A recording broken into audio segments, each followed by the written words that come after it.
With us a very special guest today. He's a friend of ORU, he's my friend, and we love his ministry and work and are so proud of what God's doing in him.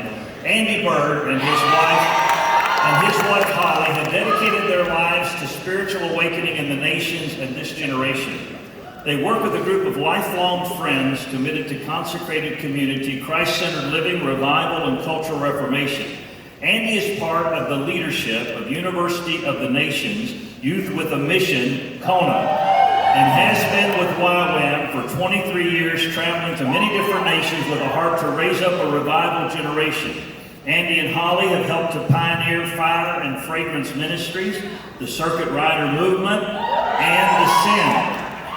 One of the great joys of their lives and primary focus is their 6 children, Asher, Makana, who is with us today, Hadassah, Rama, Valor, and Chanel. Now, Andy is a unique gentleman in the kingdom of God. He helps lead the base for Youth with a Mission in Kona, Hawaii, and he has been integral in speaking into this generation, especially through the amazing Sin meetings that happened over the last few years.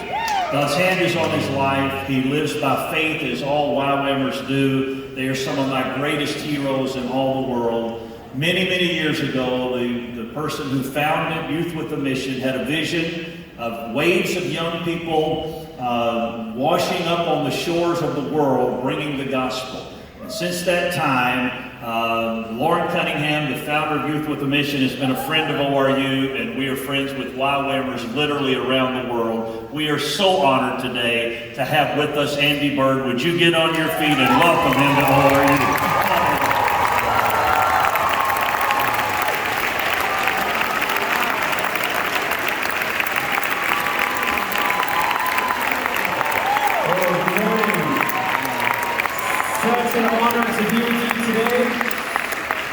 It is a dream come true. You can grab your seats. It's such an honor to be at ORU. I have so many friends that have graduated from here. Dr. Wilson is a hero of mine, and so honored that you allow me the privilege to be with the student body here. And I was just with Christine Kane yesterday, and she was talking about the spiritual hunger at ORU. She said that there's some kind of fresh revival breaking out here. And I tell you, it got me even more excited to spend some time with you. So really honored to get a few minutes by way of real short introduction. A lot was already said, I don't need to say much more.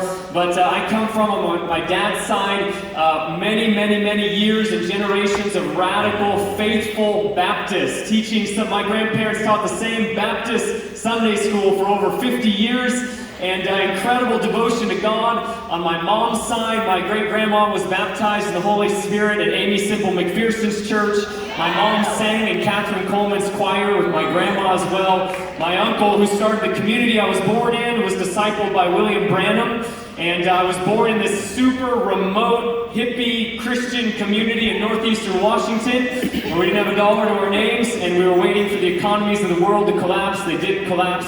So eventually we moved to Alaska, remote Alaska, the only nation bigger than Texas in America. Anyone else in here from Alaska? Well, there's a few. That's like half the state. There's 3 of us in here. Moved out in remote Alaska near Russia, and honestly, then mainland Alaska, my entire hometown could fit in this chapel room where we are right now. And I spent the last number of years, as said, working with Youth with a Mission, traveling around the world. I'm married 21 years next year to the most remarkable, godly, beautiful woman I've ever known. I married way up. I am the self-proclaimed president of the Married Up Club. I hope every man in here aspires to marry up. Someone was going to marry down. It was not going to be me. My wife took one for the team. And I know this is bad theology, but somehow this woman snuck out of Eden without original sin. I don't even understand it. My whole life, I'm trying to keep up with her. And we have 6 incredible children. They are young revivalists. They're some of the most dangerous people I've ever met in my life, which I will tag on to that, is I think that a Gen Zer in love with Jesus is the most potent force on the earth today. I see in my house, I see it around the world. I see it here today at ORU. We actually have a 7th child, a little foster buddy, special needs. He's 2 years old. And 2 of my children are adopted out of foster care. It's a huge part of our story. But I am mega privileged to be here. It is, I always consider it an honor. My greatest fear in life was public speaking. I looked like Ronald McDonald my high school years with a big red afro, had barely any friends, didn't know how to, very socially awkward, and never dreamt that I'd leave Alaska. Thought I'd be fly fishing in a river for the rest of my life, which is not a bad career, by the way. But never dreamt I would get to travel the nations, never dreamt that I would have the immense privilege of championing a revival generation, and that we would have the privilege together to see the greatest hour in human history, the greatest harvest in human history, the greatest missions movement in human history. It's here, it's right now, and you are the generation to lead it. I'd like to share with you briefly today. I want to give you a simple word, tell a little bit of a story, and be in the scriptures today. And I want to say something very simple, and I think you already know it. The harvest is ripe today. Don't believe the headlines, believe what heaven is saying. Believe the scriptures over what the headlines would say to us today. The harvest is ripe. It's ripe all over the world. We're living in the midst of some of the greatest moves of God globally that have ever happened in human history. And how many believe God's not leaving America behind in what He wants to do in His purposes? He's moving all over the earth, and the great harvest is upon us, and the laborers are rising up like never before. In fact, this room is full of faith-filled laborers. And my prayer is that 5 years from now, I think it will be reality, is this room would be scattered across the earth, carrying crazy faith for what God is doing, scattered across America, scattered across the spheres of society, living in a spirit of revival and believing for great reformation. That's who I think's in the room. I think this is a room full of leaders, and how many of you would agree with me today? Turn to the person next to you, look them in the eye and tell them you are a leader. Look him in the eye and say, you are a laborer in the greatest harvest in all of human history. Never forget what your neighbor just told you. I want to start briefly in a familiar passage, Matthew chapter 9, verses 37 and 38. This story is incredible. I was going to spend a few minutes here, but I think it's important to the context of the hour that we're in.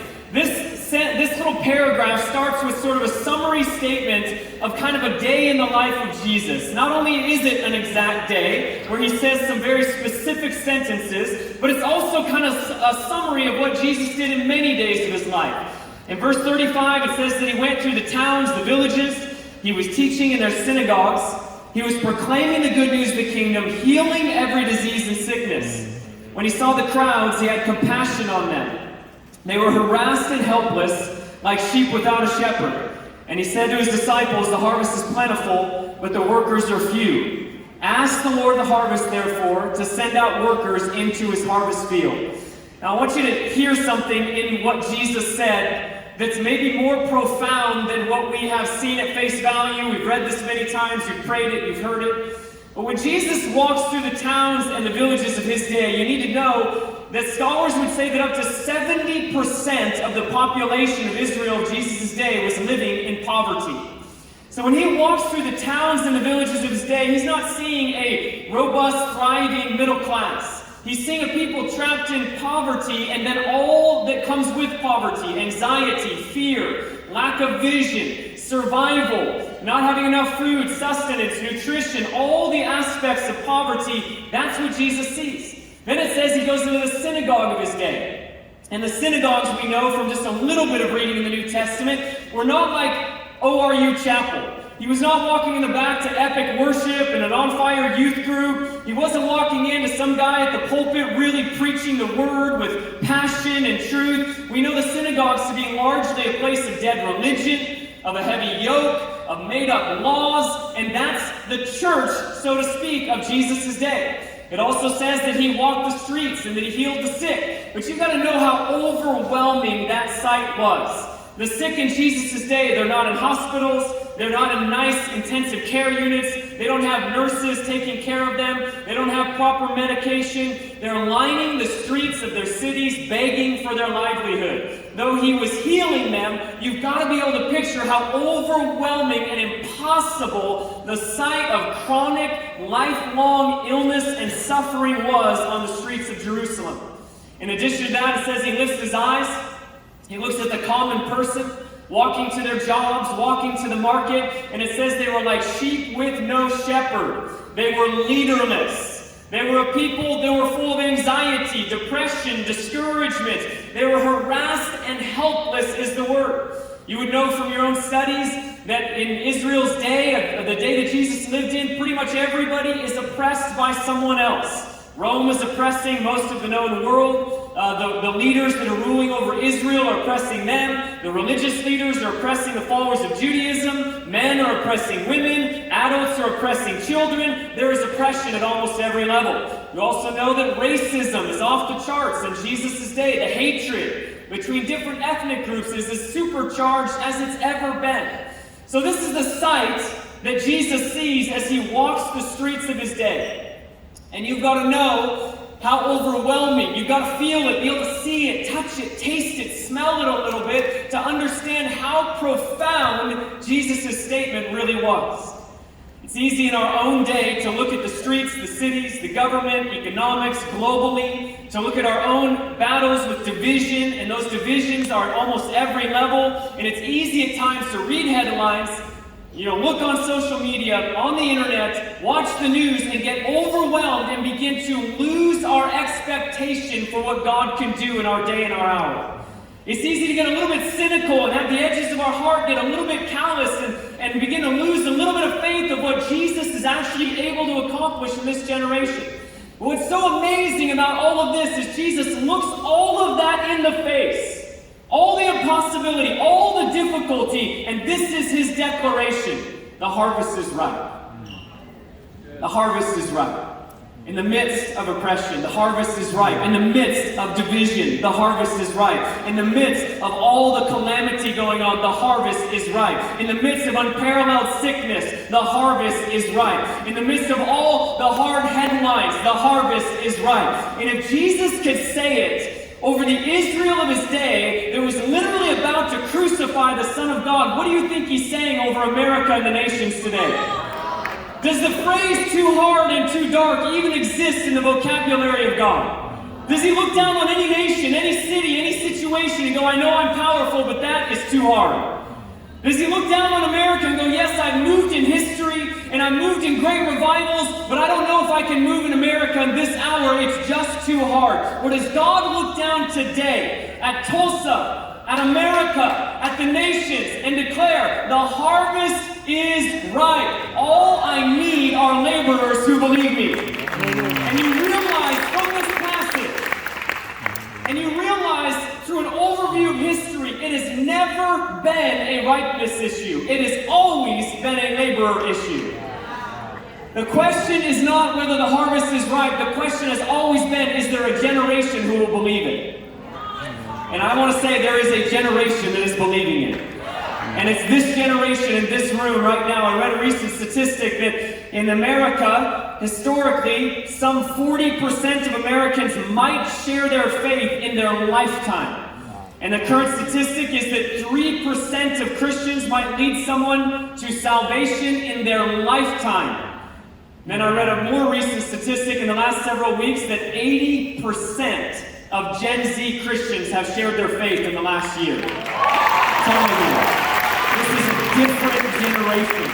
The most recent Barna poll on Gen Z and missions stated that 51% of Gen Z would consider missions for their future career. It's the highest percentage of any generation in human history, I am sure of it.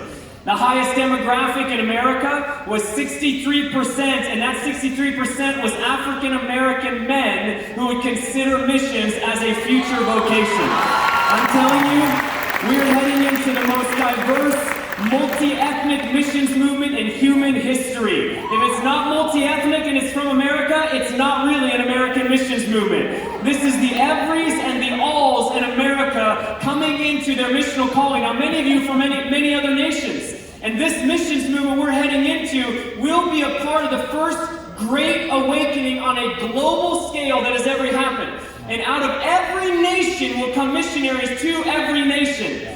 This is what's right in front of us, and my firm belief and conviction is that Gen Z is a hero generation carrying this in your heart. My hope for a harvest on the earth is a generation that can see above the crisis, that can see above the division, that can see above the chaos, to a ripe harvest field and realize that you are the laborers that might have the privilege of removing the term unreached from the earth. That you are the generation that will be able to see the last language on earth worshiping before the throne. How many of you know Revelation chapter 7, every tribe, tongue, and nation worshiping before the throne? Before it can happen in heaven, it has to happen on earth. And there will come a literal day and a literal minute in time where the last language on earth begins to worship Jesus in their heart language. That will be a real moment in human history. And I believe you're the generation to usher it in. A number of years ago, I'll tell you a little bit of a story. Some of you have heard this and journeyed with us on this Send storyline. And this is not the storyline, it's just one of many that God is releasing across the earth right now. But it was 11 years ago that the Lord began to speak to us about this generation.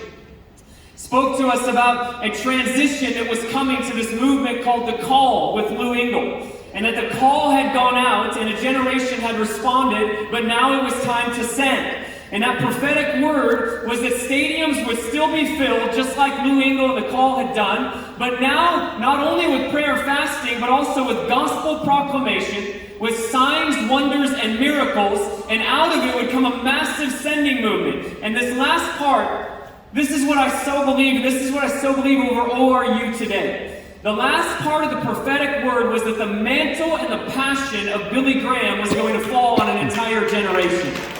Not just a few, not just those with microphones or influence or big Instagram followings, but the everyday believer was going to carry the sense of responsibility, passion, and zeal that Billy Graham represented. Now fast forward years down the road, 8 years in 2018, we felt that now was the time to walk this prophetic word out. We gathered 7 ministries together because the future is collaboration. The future is not big names, big logos, and big brands. The future is the body of Christ, where everybody wants the kingdom and no one cares about the credit. And these 8 movements, these ministries came together and we covenanted ourselves for great awakening in America and for the greatest wave of missions that we've ever seen. And a year later, we rented a stadium for a year later in Orlando, Florida, with a hope and a question in our hearts: is the next generation willing to gather around the centrality of Jesus and the Great Commission? Many people told us you're going to need more than the Great Commission to fill a stadium in America. In fact, today the statistic is that 17% of American Christians even know what the Great Commission is. And they said you're going to need really big budgets and great marketing, and you're going to need all the right speakers and all the right bands. And we didn't have all of that, but we had something far more powerful. We had a word from the Lord. And we had a belief that there's something in the heart of this generation that maybe the world has not yet seen. Fast forward to that gathering in Orlando, Florida, 58,000 people showed up. And that day, tens of thousands of commitments were made to the nations, to reach high schools, to reach universities, to adopt or enter into foster care, to truly live a missional life. We watched an entire stadium, in essence, get baptized in activation, in the Great Commission. Power broke out that night. I'll never forget looking out the field. It was empty at the end of the night, except for 2 wheelchairs, because their owners didn't need them any longer and they left them there. Numerous testimonies of God's power breaking out, but maybe most powerful of all were the thousands that made real commitments to an activated, Jesus-centered life. Many of them now, already, I get testimonies all the time of families adopting children, families invested in foster care, young people living in the nations already because they said yes to God that day. Now, the day after Orlando, we didn't know what was next. We were stunned by what God had done, but there were so many Brazilians in Orlando. Do we have any Brazilians in the room today? I think there's a great leadership calling on the nation of Brazil and the people of Brazil to lead the parade of history in this hour. And the day after, we didn't know where to go, what to do, but stunned by the hunger of the Brazilians, we decided the next place we should go was Brazil. So 8 months before the actual event was going to take place in early 2020, we rented a stadium.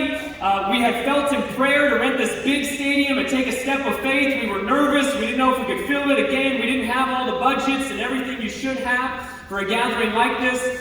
Without announcing a single artist or a single speaker or anything, we put up one Instagram post saying the Send Brazil is open for registration. Now the team told me before it went up, they said, hey, Brazilians are last second. They go, no one's going to register. It's 8 months out. Everyone's going to register the week before. A ton are going to register the day before. Don't worry, they'll come, but don't expect any registrations. So we launched this. We put the Instagram post up. No one really even knew what the Send was about other than the Great Commission. 6 hours later, the stadium called us. They said, we don't know what happened, but every single seat in the stadium sold out. And we go, that's not possible. And they go, we didn't think so either. We go, check your system. Maybe it broke. They go, we checked it 3 times. So we checked it 3 times because you broke the record. We go, what record? They said, well, the fastest the stadium had ever been filled in its history was 6.5 hours.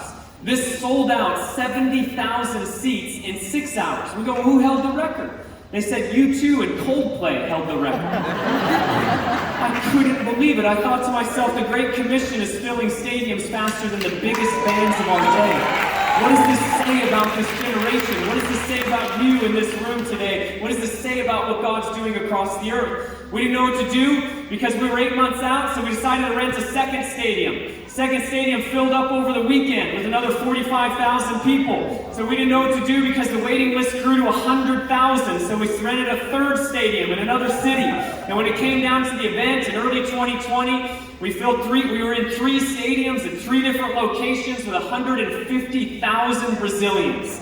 Average age 24 years old. Friends, I have never in my life seen hunger like I saw that day. I was astounded by what I encountered. Their cry, their passion was, God, let Brazil be the greatest mission-sending nation in the world. Give us revival in Brazil, but God, let us bless the nations of the earth. Over 30,000 Brazilians made commitment to become missionaries that day. Tens of thousands to adopt out of the orphan crisis in Brazil. Thousands to reach their high schools or their universities. It was stunning what God did, and true to all of His promises, that night miracles broke out like maybe I have never seen in my life. This time they were passing empty wheelchairs, crowd surfing them to the fronts of the stages in all 3 stadiums, because again, their owners no longer needed them. So many testimonies of blind eyes and deaf ears, so many testimonies of people getting radical healings as a confirmation of what God had done that day in Brazil. I tell you, friends, there is a great spiritual awakening that is in the heart of Gen Z. And there is no nation safe from this spiritual awakening. And out of this spiritual awakening will come the greatest missions movement that the earth has ever seen, because compassion will follow this baptism in the Spirit. Compassion will follow this great awakening. Zeal for what God is zealous for is going to fill the heart of Gen Z, and we are going to see a harvest like never before. Now, in the last few moments, I want to land in Mark chapter 5. And I want to say, as we continue on with the Send, our next gathering is in Kansas City. And the story drawing us towards Kansas City is unlike anything I have ever seen or heard or been a part of in my life. I can say this easily, because I've never been more convinced of anything than the significance of what God is going to do in Kansas City. The confirmations and the storyline, which is not about Kansas City, it's about not only the region, but it's about the nations, about the nations of the earth. And shortly after that, we'll be in Norway, in Oslo, and then in Buenos Aires, Argentina next fall. All of this, we believe, is about this generation and what you're carrying. Now, very briefly to end this, and we're going to pray, is in Mark chapter 5, I think we have a picture of what your generation carries.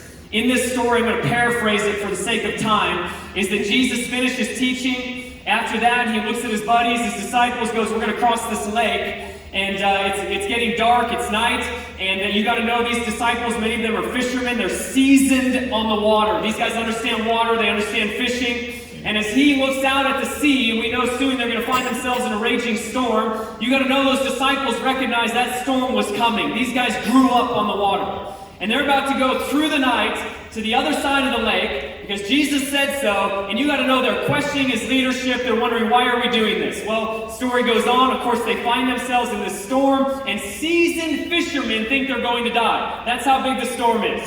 Jesus gets up, rebukes it, and then as the story goes on, they land not in like a nice place with great hospitality and a great welcoming party. They land in a graveyard. Now again, you are questioning the leadership of Jesus in this moment if you're a disciple. And when they land in that graveyard, they land to a welcoming party of the hardest case in the entire New Testament. The hardest heart, the hardest person, the most unlikely breakthrough. This man we refer to as the demoniac. This man comes to Jesus and his disciples. You gotta know the disciples are like, this man's insane. Jesus is insane.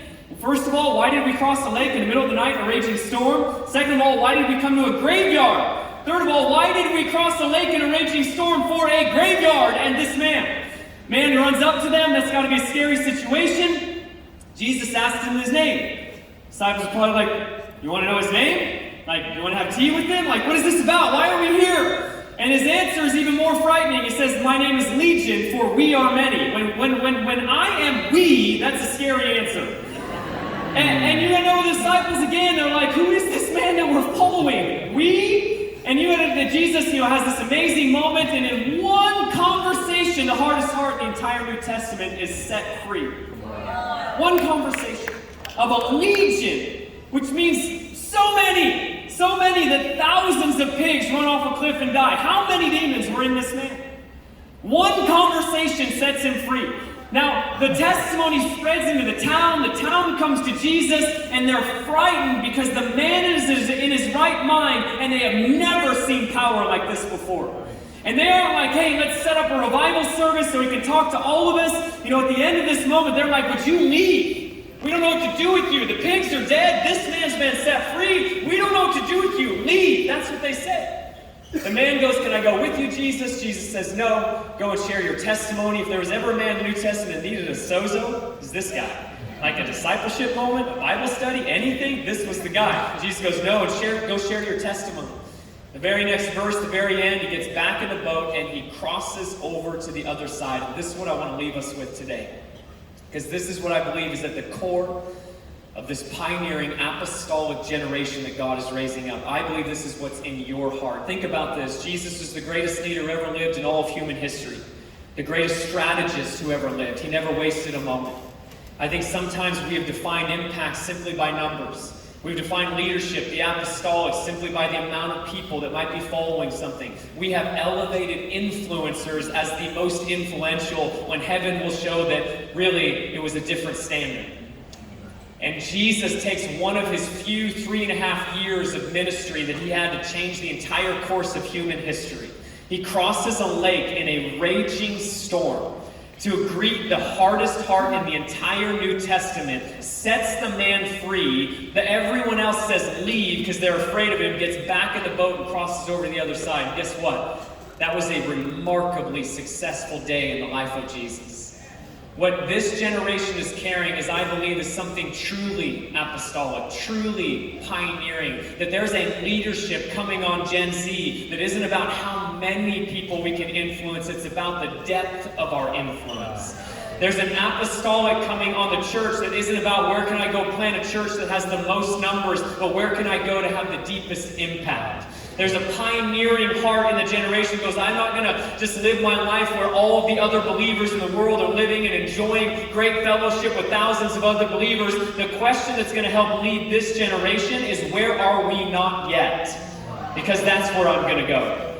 Where are the least churches in America, least church cities in America? That's where we want to go. Where are the least reached nations on the earth? That's where we want to go. Where are the demoniacs that everyone else has written off? Those are the ones that we're going to go to. Where is the place that no one else is thinking about? That's the true apostolic, where Paul says, I'm not building on another man's foundation. I had to go where they had not yet heard. And this is at the core of this missions fervor that God is releasing in a generation. Why don't you stand with me today as we wrap up?